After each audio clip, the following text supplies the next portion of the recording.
Well, Chief is a stray dog who is rounded up with all the dogs in the city of Megasaki, and he's been exiled on this island to live out his days in discomfort because there's a fear of dog flu.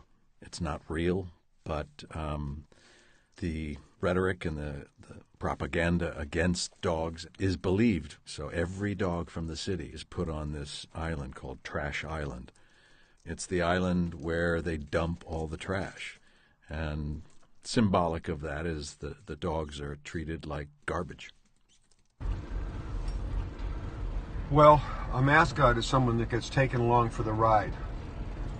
When there's going to be a great success, the chance of a great success, when there's the chance of a great success, you need a mascot. Someone that's going to be with you when things get tough, but someone that you're really going to want to be there when things go well. Rex describes himself as sleeping on a lamb's wool beanbag next to an electric space heater. He's probably comfortably middle class, maybe upper middle class, but he has a work ethic. He's scrappy. At the same time, psychologically, Trash Island is difficult for him.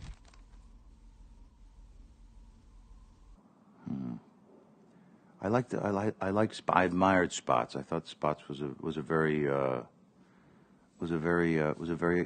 nice dog. He's a really good. I would love to have a dog like Spots, and it was very strange to think about how to play him. I just felt like he had a real sense of duty and a real sense of honor, and really cared about people. Because I don't normally get to play those kinds of characters. I was stroking this Scotch Terrier, and he bit my thumb, and I started to pull it away, and he wouldn't release. He didn't growl, he just simply bit it and held it. And I almost fainted. But it didn't instill in me a terror of dogs. But I understood from that experience how it could. And I love his name, Duke. It reminds me of, would you know who I'm talking about if I said, would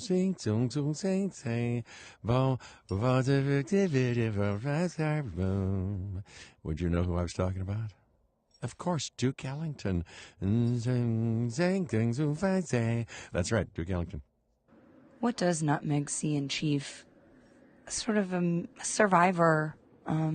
She knows what it's like to lose something and come back stronger and not be afraid of what lies ahead. You know, she knows what it's like to be that kind of dog. And plus he's just the right amount of bite. When I was little, my grandfather and my uncle each owned a kind of a movie studio. At one point, when I was about 10, I broke my arm and nobody knew what to do with me. So we took a train to Los Angeles. And the day after I got there, they put me in my nicest outfit. You know, I looked like Little Lord Fauntleroy or a Jewish Little Lord Fauntleroy. And I showed up at MGM to watch the filming of a movie called Meet Me in Las Vegas. And I got to sit in a special chair with my name on it. And I think probably after that, you might as well have exposed me to some crystal meth or something at the age of 10, because I craved it ever since that day. Dogs they're given by God in a way, and they're a responsibility to use, not as a servant, but as a sounding board, as a demonstration of what your obligation is to life, that you must serve. You know, when you wake up in the morning, you know, the ranchers say you got to take care of your cattle before you feed yourself. Oracle is a pug, specifically a companion breed pug.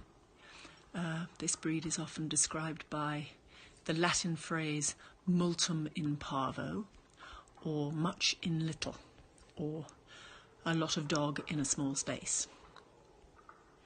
The heart of a dog is a bottomless thing.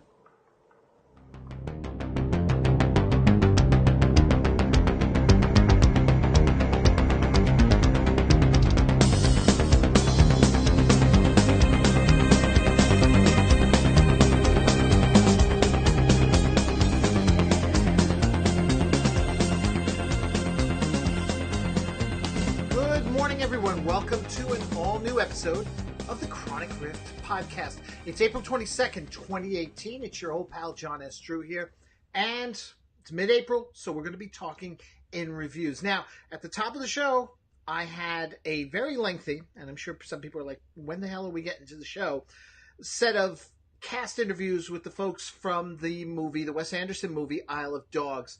I let it run simply because I think it is absolutely charming. I saw the film last weekend with my wife Susan. One of the best films I've seen in a while. And Dan Persons, all right, hang on. So I see what's going on here. I got this weird light streak that I can't seem to remove. Those of you watching on Facebook Live, those of you with the podcast, you can't appreciate that. Maybe what I should do is I should switch to the other camera. That's right. I set up another camera. Why? Because I'm crazy. Because I can. And besides, we're in a world now where, because you can, let's just do it. No, actually, I just wanted to test this out. Jay Smith actually got me thinking about it the other day when he suggested over in our little secret Chronic Rift group where we get together and plot to take over the entire podcast world. I'm joking. But he said, you know, wouldn't you love to just have a day, like go back to the old days when you had the camera set up and doing the studio stuff? And the fact is, with this equipment that I've got now, I could actually do a 3-camera operation. I could have a third, but I'm not at the moment because I need to work on one thing with the audio where I'm going to jack that in if I do take up stuff for the video. But anyway, it's still fun. Here's me. Here's me. And, by the way, you may notice looking over here, got a few little Chronic Rift items. I've got the Chronic Rift mouse pad. I think it's one of a kind at this point. Chronic Rift catalog, our listing of all our 1990 episodes of the show. And sitting beside me here, and I'm going to bring him over into the main camera, is my $6 Million Man action figure. Now, this is not the original one. I have, and I don't mean original as in when I was a kid, because I didn't get one when I was a kid. But this is not my original one. This is actually one I got when I was at a flea market, and all I really wanted was Bigfoot, but I got him and Jamie Summers and Bigfoot all for $75. So I had a carrying case. So the reason I've got him here is this. For our episode today, bringing it to the table, I want to, and I'm going to put him back over here. You go sit, Steve. What I'm bringing to the table is this. As you know, I do other podcasts on Batman, Shazam, ISIS, and such. And I do another one on the $6 Million Man and the Bionic Woman called the OSI Files. It's only had 4 episodes in the last 2 years. And a lot of that is me and not finding my voice and not finding my creativity with it. So I'm going to give it, just like I did here with the Chronic Rift, I'm going to give it the boost I think it needs. We're going to do it as a Facebook Live show every Friday night, starting May 4th. Well, almost every Friday night, but most Friday nights. Starting May 4th, we're going to be talking about the $6 Million Man and the Bionic Woman. We're going to be taking an episode, looking at it, discussing it, not in the kind of detail in my old podcast, Cyborgs, where we actually went literally scene by scene, but we're going to talk about it. And with this one, I've also been trying to do more of a nostalgia type thing by getting into the news of the day, things that were going on, popular movies, some of which I think actually did have an influence on both the series. We'll also be taking a look at issues of TV Guide, not to steal from Ken Reed at TV Guidance Counselor. Yeah, I don't know what that weird it's like, it's bothering me, but I can't figure it out right now. We're looking at TV Guides. We'll have, because at first year, Steve Austin made the cover in late May on TV Guide and such. We'll be doing some giveaways of some Bionic merch and such. We'll be playing some games. And with any luck, we'll have the odd interview or two. So if you are here on Facebook, if you use Facebook at all, head on over to the OSI Files page, which I'll put a link in the show notes, and click like. So this way you get notifications of when new episodes are being posted, just like you do with the Chronic Rift. You can also head on over to the OSIFiles.com, although that's not ready yet. It's actually undergoing a major renovation. And the video, just like it is with chronicrift.com, will be available. Now, today on the show, you saw the 5-minute Isle of Dogs interviews there. Dan Persons is here with a review of Isle of Dogs, and he's as favorable as I am, but he brings up some good points that I can't deny. J. Andrew World is here, taking a look at the music of Todd Rungren. Denise from the Weekly Podioplex is here. She's going to be talking about Dan Simmons The Terror. At first I heard about it, I thought it was just a straight-up horror story. There is something horrific about it, but you'll see when we get to that. And finally, Ken Holtzhouser is back with a look at reboots versus revivals. So that's our whole lineup here today on the show. Before we get started on any of that, though, we've also got a new segment here, thanks to Michael Falkner from the Weekly Podioplex. We're going to be giving you a quick look at upcoming conventions in the month of May. Now, for those of you, and I just realized it as I was setting up this morning, those of you who are listening to the podcast, you're just going to hear music. So enjoy the music. But I will post video, this video in particular, that Michael put together in the show notes as well, so that you can take a look at it at your convenience. This is basically every convention worldwide, so pay attention. This is Michael Falkner with the Chronic Riffs Pop Culture Convention Guide for May 2018.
So that's quite a list there. And actually, I didn't realize there were so many in my area. Thank you again to Michael Falkner for compiling that list. Now, we're going to move on to, by the way, today's cup, Emerald. We're back with Emerald Bam for my coffee. We're going to move on to the reviews here. And like you saw at the beginning of the show, Isle of Dogs, Dan here has his thoughts on the movie. But before we even get into that, let's take a look at the trailer, because honest to God, I saw this thing in theaters and I was mesmerized when I saw just the trailer alone.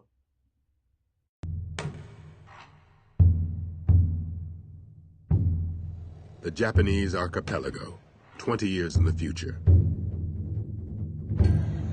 Canine saturation has reached epidemic proportions. An outbreak of dog flu rips through the city of Megasaki. Mayor Kobayashi issues emergency orders, calling for a hasty quarantine. Trash Island becomes an exile colony. The Isle of Dogs. I don't think I can stomach any more of this garbage. Exactly. Same here. Words out of my mouth. Nobody's giving up around here, and don't you forget it, ever. You're Rex. You're King. You're Duke. You're Boss. I'm Chief. We're a pack of scary, indestructible alpha dogs.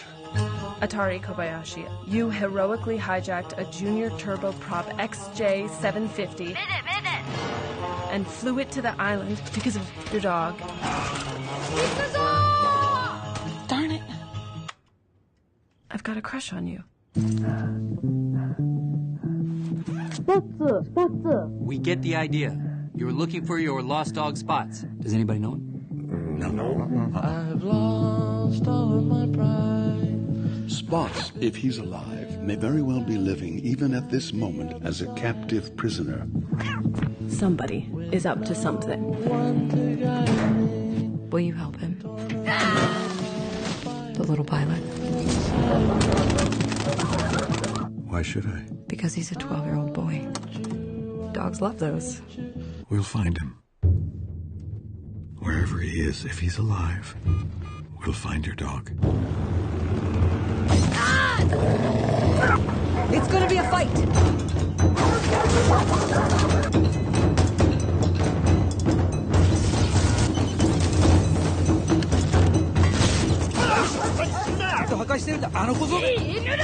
I wish somebody spoke his language.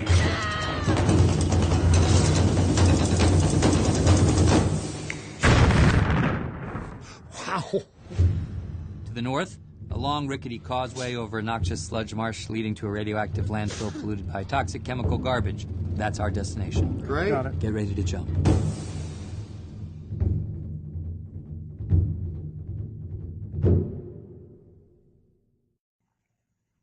I'm Dan Persons, movie reviewer for Hour of the Wolf. My job is to think about how films get made, how they succeed and fail at what they're trying to do. That's why I get paid the big bucks. Ahem.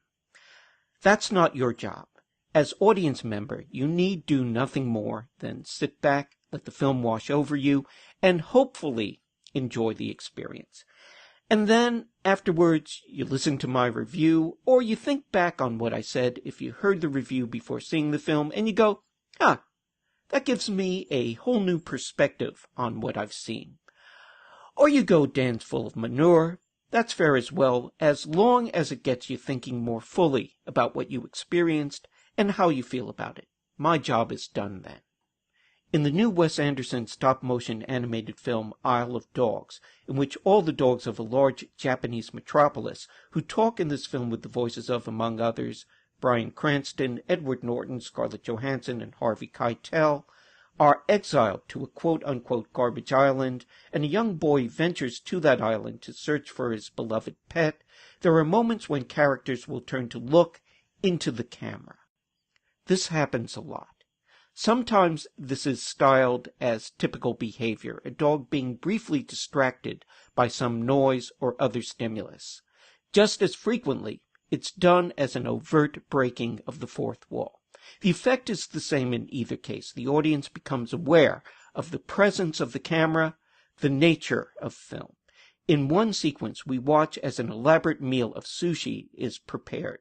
The various raw and somewhat dismaying ingredients, a whole fish and octopus tentacle, being transformed into beautiful, abstract shapes.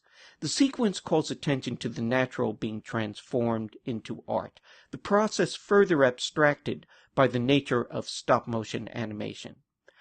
I don't think this is by accident. I think Anderson is deliberately calling attention to his process. It's been there in his live-action films, all those self-conscious, symmetrically arranged tableaus, the lateral tracking shots, the formality of the acting, and it's doubly, maybe trebly so, in his animated films, where everything can be stylized and stage-managed to the nth degree. I had been puzzling over why the film is set in Japan until I landed on the blatantly obvious fact that Japanese culture is grounded on a formalized stylization, from kabuki to manga to anime. If it was just stylization, it would be annoying. We have no shortage of films that are ravishing to behold, but that then think that that's all that's needed. Anderson's gift is to make us care about the characters moving within these formalized environments, particularly children. And the kids of Isle of Dogs, similar to kids in other Anderson films, carry themselves with an unchildlike dignity, but also harbor the intensity and sincerity that's only found in those who have yet to be overwhelmed by the demands of adulthood. There's a refreshing lack of irony in how these characters are portrayed. The boy, Atari, voiced by Koyu Rankin, speaks in untranslated, unsubtitled Japanese, yet we understand implicitly the earnestness of his words. A crusading adolescent journalist whose head is framed with an epic halo of frizzy hair voiced by Greta Gerwig, storms through the story with a bracing intensity typical of Anderson's younger female characters. Wes Anderson's overt artificiality frequently trips me up. There's a part of me that struggles against a style that so blatantly calls attention to itself. But I can't argue that I don't enjoy the look and the outlook of his films, or regret the trips he takes us on. Isle of Dogs is beautiful to behold, quirky in its conceits, and just a wonderful experience. For Hour of the Wolf, I'm Dan Persons, #ITMFA.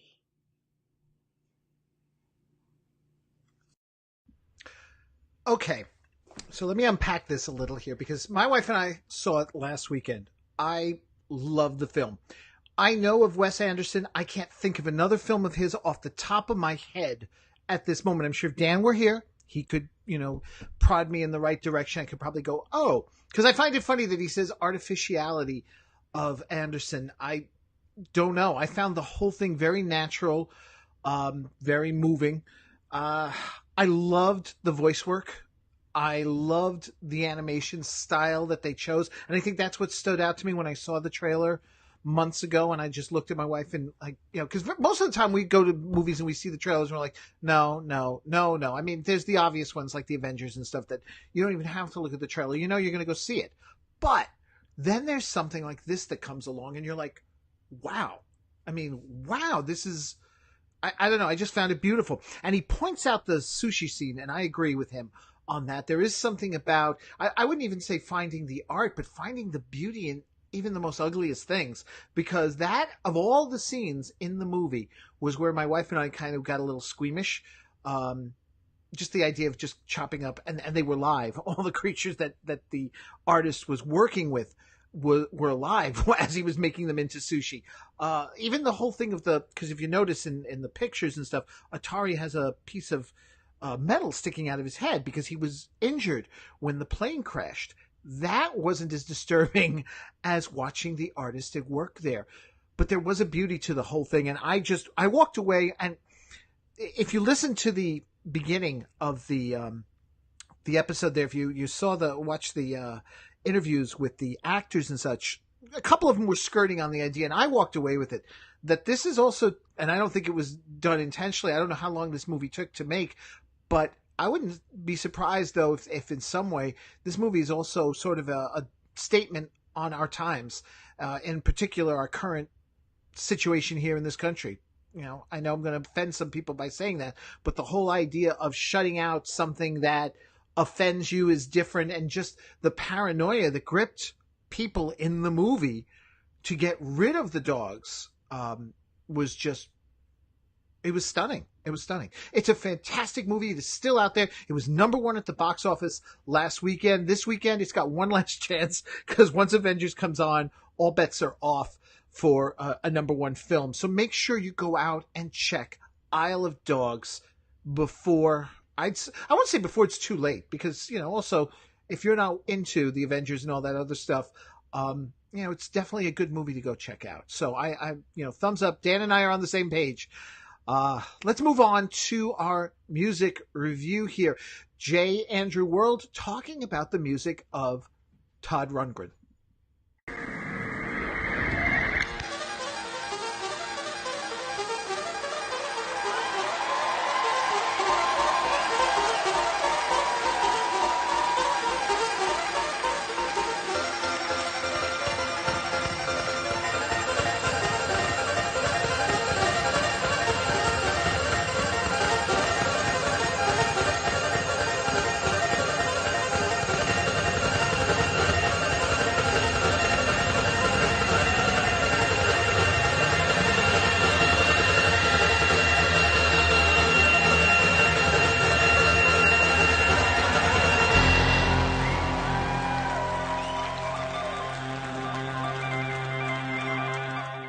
Hi there, I'm J. Andrew World. I'm an artist and a music lover. Last month, I reviewed Redato by Out.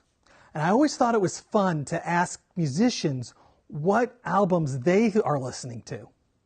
So I asked Mark Alan Miller, and I thought he was going to give me an Ecstasy album. I really did. He loves Ecstasy, and I thought I'd be making They Might Be Giant jokes, Ecstasy versus Adam Ant. But instead, he told me Todd by Todd Rungren. Mark told me, I mentioned A Wizard, A True Star in another interview, but this one also made a deep impression on me since I was young. Much to my surprise, I didn't quite realize this, and actually neither did my wife. Todd Rundgren is not Peter Frampton. I don't know why. I always mix up the two, but they're two separate people. This album came out in 1974, and 1974 was notoriously known for bad music. Ray Stevens had a #1 hit that stayed there for 3 weeks called The Streak, about taking off your clothes and running onto a football field. Paul Anka had a #1 hit that was also there for 3 weeks called You're Having My Baby. I had to double check that because it's so bad. And it is as bad as it sounds. That was also the year Sonny and Cher got divorced. And Rush put out their debut album. I am going to get some hate mail for that one. Now, 1974 wasn't all bad. David Bowie released Diamond Dogs. Television and Ramones played their first gigs. Patti Smith went into the studio and recorded her first single, Hey Joe. But pop music really was a wasteland. Todd opens up with a lot of experimental synth noise.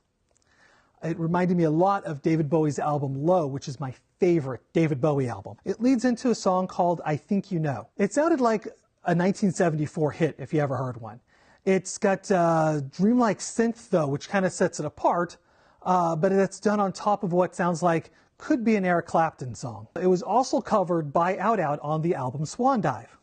I Think You Know leads right into another synth instrumental number called The Spark of Life. The first 3 tracks work really well together, even though the Spark of Life devolves into nothing but noise. It also ends with some character off-screen yelling at the musician. The album is peppered with out-of-context audio clips that tend to tell a bigger story as they lead from track to track. Also, there are people talking and people clapping, like after every single song's over as the next one's beginning. So it almost has a bit of a live feeling, but the way it's recorded, it also sounds more like he's performing at a coffee house, and these people are just sitting there enjoying the music. The volume's low enough on these too, where it doesn't distract from the overall listening experience. Mark Alan Miller has borrowed this idea of audio clips in his albums Swan Dive and Pepperbox Muzzle. So after Spark of Life, the album then transitions into a very strange song called an EP's worth of songs, which sounds like something from Gilbert and Sullivan. And then it goes from this Gilbert and Sullivan song right into something that sounds like it's AM Gold. And it works because the transitions actually work. However, such a stark contrast between weird experimental synth music to Gilbert and Sullivan to AM Gold is a very odd transition to take. And as long as these transitions don't mess up, it doesn't quite fall apart. Unfortunately, I do think it does mess up. The contrast between the Gilbert and Sullivan tune and the 70s AM Gold number really almost doesn't work, but it does because the transition's actually really good. The transition between that song and Lord Chancellor's Nightmare song, however, is really abrupt, and that's where this side A falls apart. Once you get past Lord Chancellor's Nightmare song, the album actually ends up being really good. The session musicians from the album happen to be from Lou Reed's touring band from his album Transformer. And Todd Rungren has a good voice. It's not as glorious as, say, the more prog rockers of his era, and it's not as raw as the punkers that came later. It's somewhere in between. Highlights include Everybody Goes to Heaven, King Kong Reggae. That is a mouthful. It's two songs mashed up together. The first song is Balls to the Wall, 70s rock at its best, and followed up by a slightly slower but still great rock song, which is the King Kong part. I'm assuming because they keep talking about monkeys.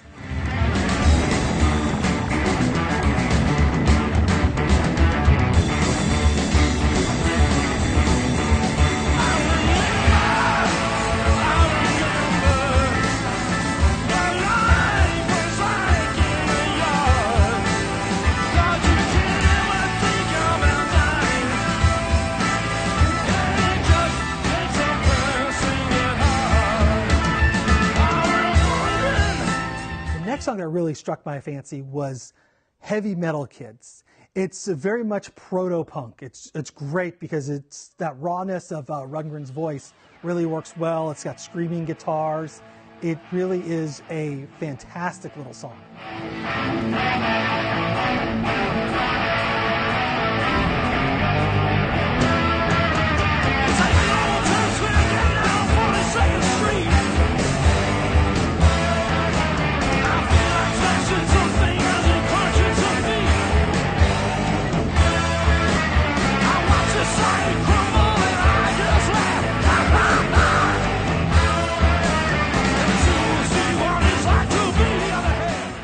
Song I think is really kind of sums up my feelings of the album overall, which is The Last Ride. The Last Ride is a great R&B song. It's a beautiful soul song. It really shows you the diversity of Todd Rundgren as a songwriter. I personally would love to hear a great R&B singer come in and do a cover of this song, but honestly it works pretty well on its own, even with Rundgren's limitations as a vocalist. It's really hard to hear him sing soul music like this, but it's such a great song. It's time to take you home, and we can't cry, 'cause we've seen it coming, no use. And there's a lot of good on this album, but I didn't find it great. I know part of the reason why Mark recommended it is because of that rose-tinted glasses of nostalgia he has. Yeah, listening to Todd Rundgren's Todd, there is a lot to like here. But also, it's a really hard album to start listening to if you've never listened to Todd Rundgren before. I don't know if all of his albums are like this because, quite frankly, I've only really delved into this one. Definitely worth checking out if you're not afraid of diving into something artful and complex.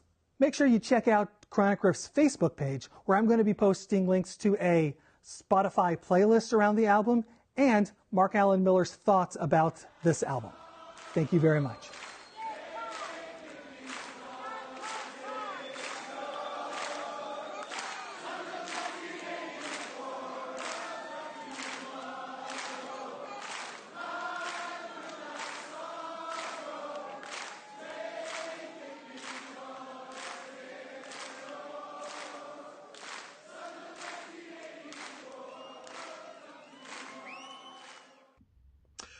Okay, I'm not a fan of Todd Rundgren. It's not that I dislike him. I just never got into his music myself. But I will say it's a shame I don't have a couple of people here this morning who probably could dispute that there are some music from 1974 that are worth.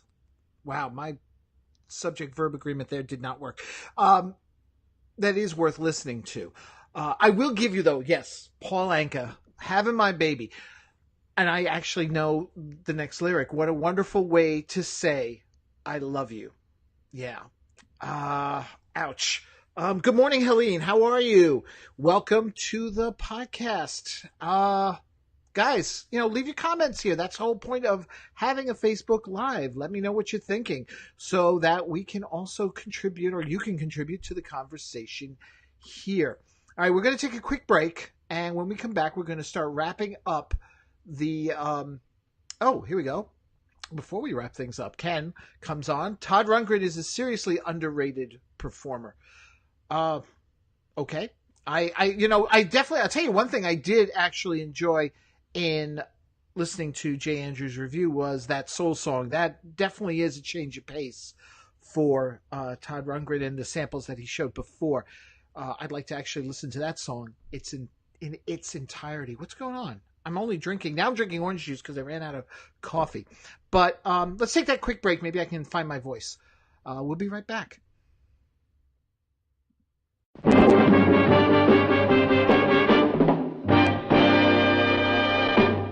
Emergency. Batman speaking.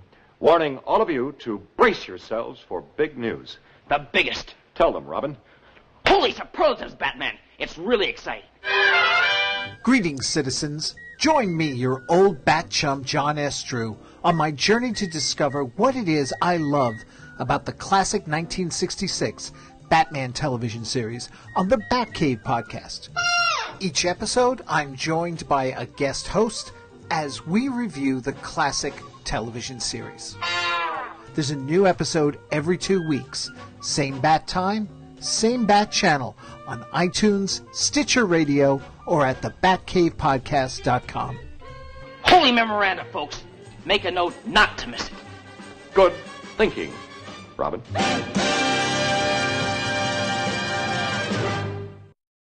Do you like movies? Well, let me make you an offer that you can't refuse. Have you ever found yourself standing at the local Cineplex with that smell of freshly buttered popcorn wafting through your nostrils, wondering if that new Hugh Jackman movie is really worth your time? Or have you ever lamented about that time you spent scouring the vast expanse of the internet for movie and DVD release dates when, let's be honest, you'd rather be leveling up your troll hunter, working on the great American novel, or even watching kitten videos? Oh yes, I said kitten videos. I will do the work for you. All I ask is 15 to 30 minutes of your time every Tuesday. My name is Michael Falkner, and every Tuesday is showtime at the Weekly Podioplex, your audio guide to what's new at the box office, how the top 10 fared over the weekend, and what's coming to your home theater on DVD and Blu-ray. You can find the Weekly Podioplex on the Chronic Rift Network at www.chronicrift.com, along with a plethora of other podcasts that explore the culture in pop culture. The Weekly Podioplex, brought to you by the Chronic Rift. Thanks for listening. We'll see you at the theater. That's a wrap. Wow. Okay, Ken, you're absolutely right. Ken writes, switching from coffee to orange juice is a John Davy level come down. Ouch. It is a come down, that's for sure. Especially when I just realized that actually that's, I think, part of the reason I'm slurring my words. Orange juice, for some reason, and I'm going to take another sip, tends to somehow build up like a weird, I don't know, something in my mouth, but I shouldn't have been drinking that. I should have grabbed like some iced tea or something at least. Anyway, moving along here with our in reviews, we're going to move on to our book review. Denise from the Weekly Podioplex is here to talk about Dan Simmons' The Terror. And when I first heard her talking about it, I thought it was something totally different. But it's really interesting. Take a listen. Hi everybody, it's me again from your favorite show, The Weekly Podioplex. I'm Denise with your Quick Flicks. Okay, so today we're going to talk about The Terror by Dan Simmons.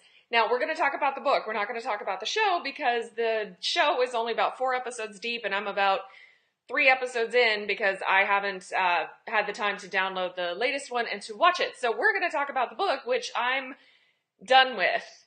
And, not since George Martin's, oh God, what was the last one that he did? Dance with Dragons. Not since A Dance with Dragons have I been so disappointed in a book.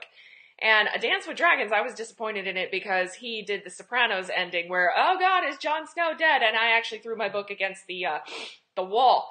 Dan Simmons, on the other hand, he does one of these things where he keeps you waiting and keeps you waiting and keeps you waiting and keeps you waiting, and then the payoff is crap. Now, that isn't to say the history behind the book isn't exciting. It is. So the book takes you through the Lost Franklin expedition by Captain Sir James Franklin, which was an 1847 expedition to map the last of the Northwest Passage up in Antarctica. Now, if you know anything about history, you know that the expedition was completely lost after the HMS Terror and the HMS Erebus got stuck in the ice. And when they found the two wreckages, there were bodies everywhere, and they were frozen, and there was signs of cannibalism. There was also signs of starvation, and later on they found botulism because of poorly packed canned foods, and a manner of other things. Well, the Terror has this thing where it takes you through and it introduces a supernatural element. Now, if your name is H.P. Lovecraft or Edgar Allan Poe or even Stephen King, you're really good at this. Dan Simmons promises to be really good at this, but the payoff never quite gets there.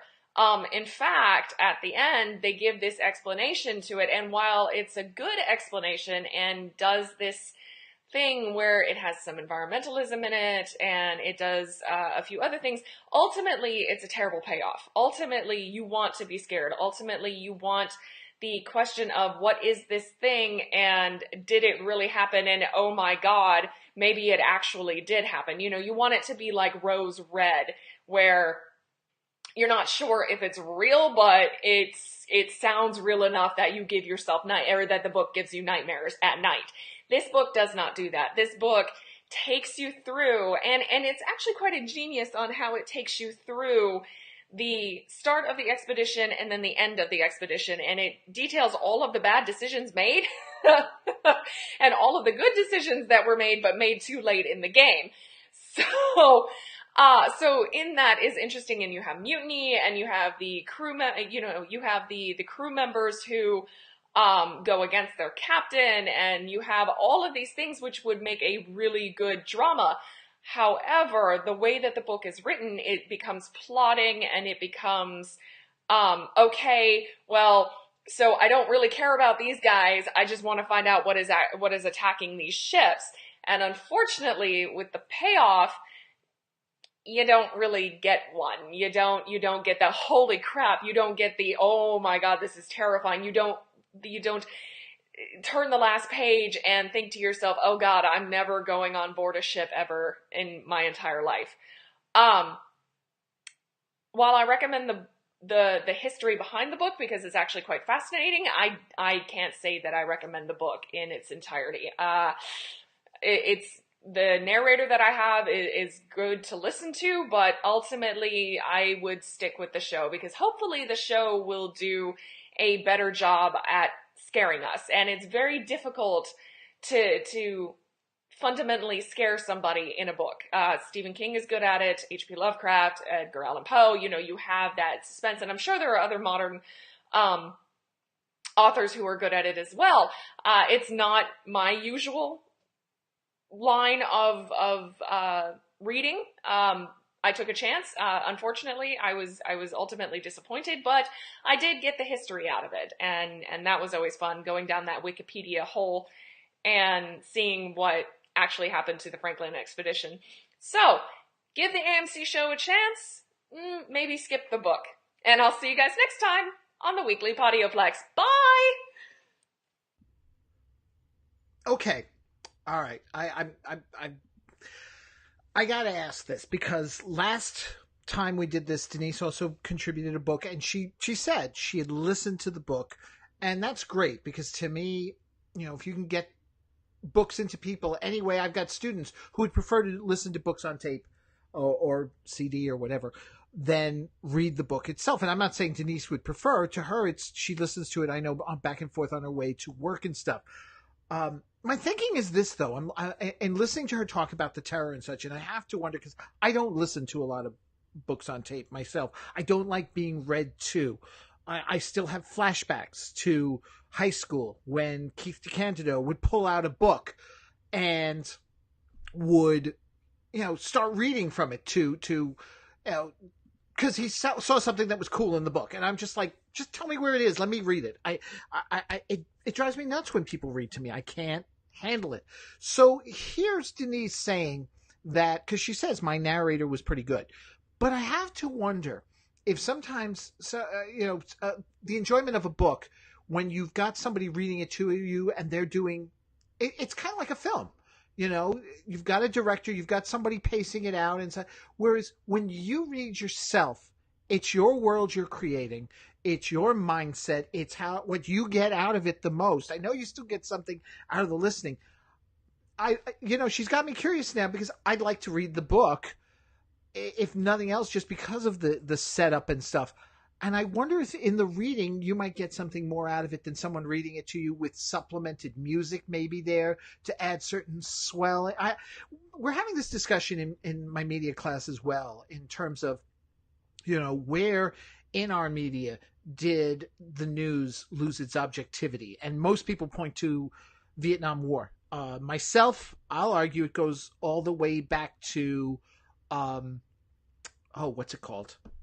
Goes all the way back to World War II, and the movie tone reels where, the big swelling music and here comes the boys, they're marching in and it's all heroic and stuff. We didn't see, the side effects, the violence. We just saw these brave men and women going out to war and fighting the Nazis and all that. We didn't see the horrors of war in World War II. And that was our government's working with our media to make sure that the war effort went on. It was a different kind of effort when we get to Vietnam, where, newscasters are bringing back the ugliness and kind of going against some of the government mandates as far as releasing film that probably shouldn't have been, at least as far as the government was concerned, because they had an agenda. So, I don't know. I just happen to think that maybe if you read, and again, I say this, maybe I'll read it and I'll go, wow, you're absolutely right. This is it. I also just find it ironic that the ship is called the Terror. Who names their ship the Terror? And why was it called?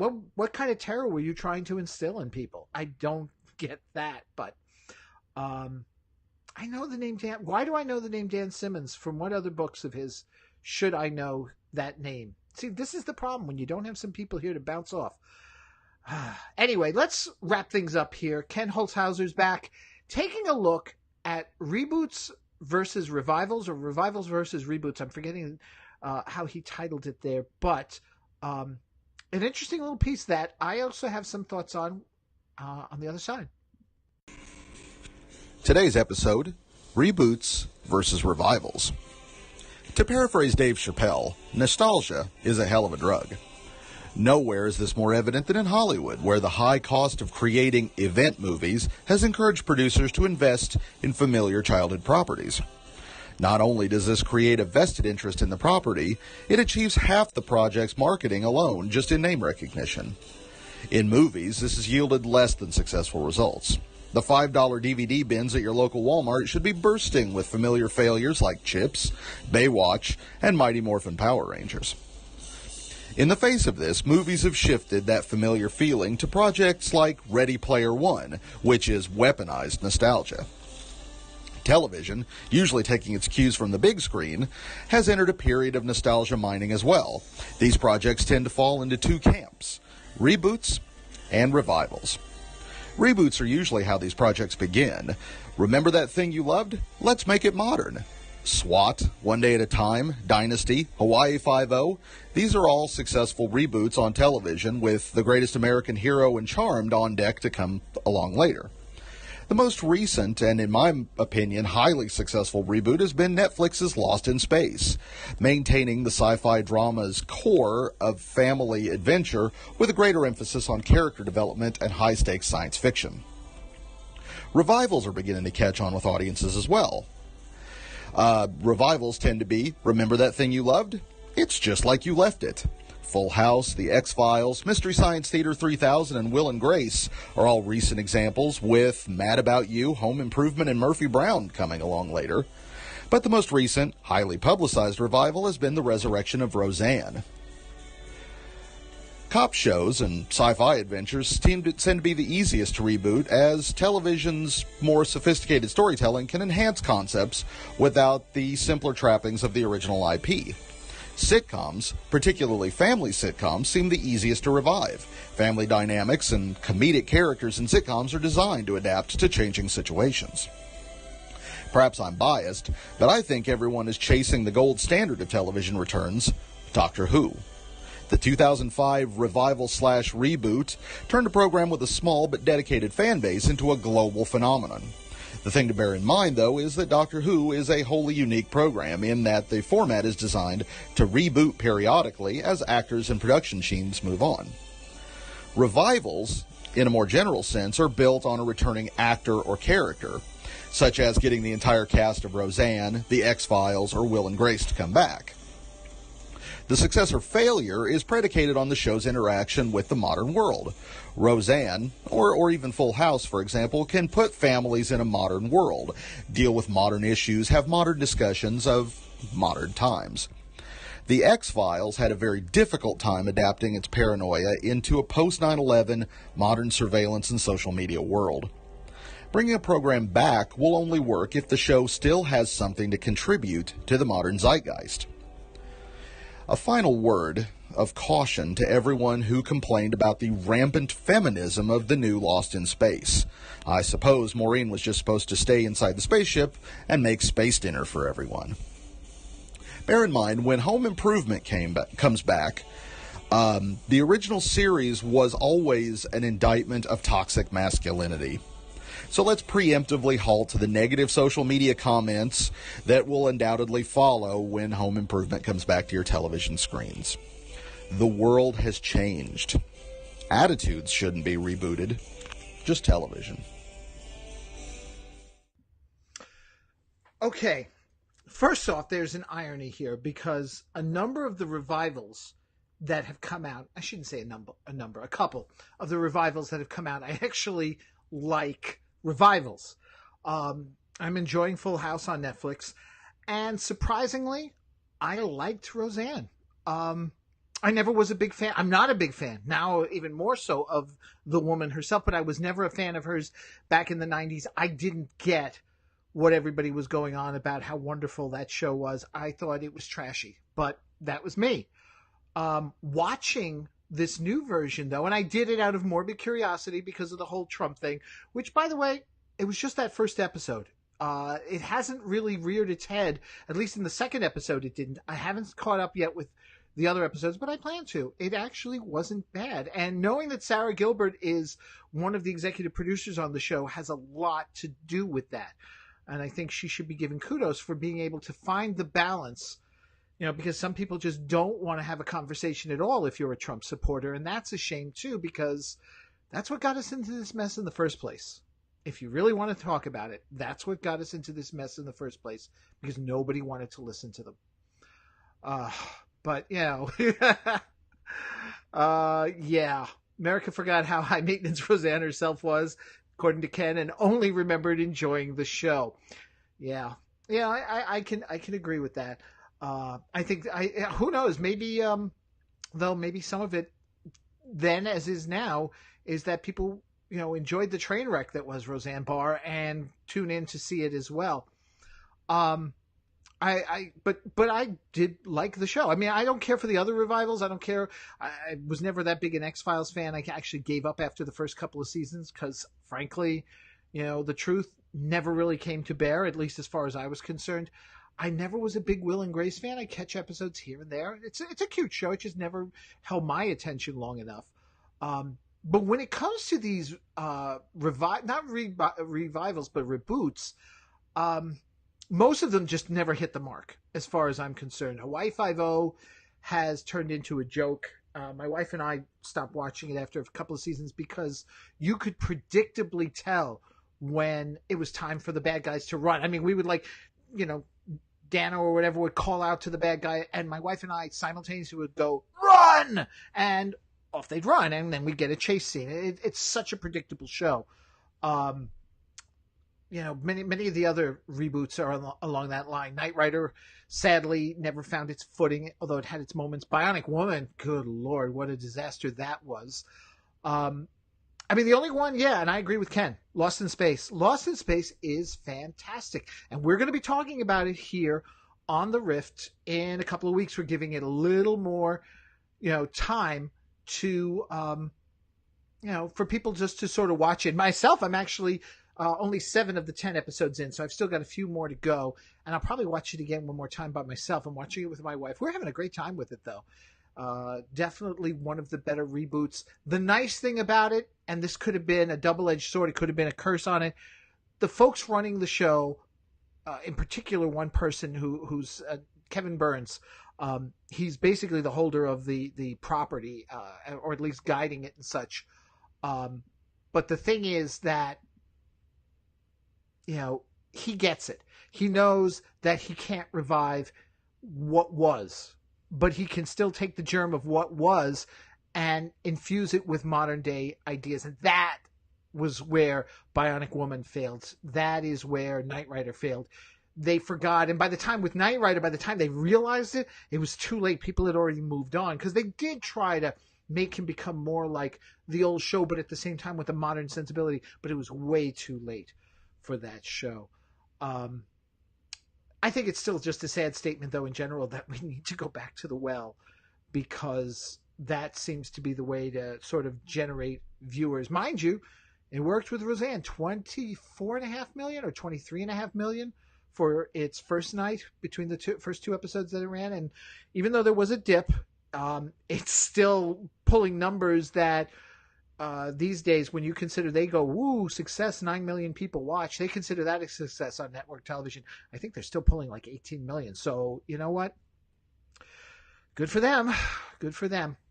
So that's going to do it for this episode of the Chronic Rift.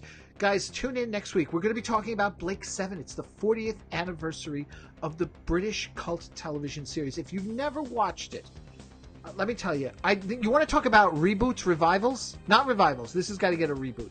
Blake 7. This should be a show on television today, considering the climate we live in and such. Blake 7 would be perfect fodder to tell such gripping stories. But, what can you do? I don't know why that hasn't been done. I don't know why the BBC hasn't seized upon that. But until then, folks, thank you so much for listening. Remember, Blake 7 next week, and I'll see you then.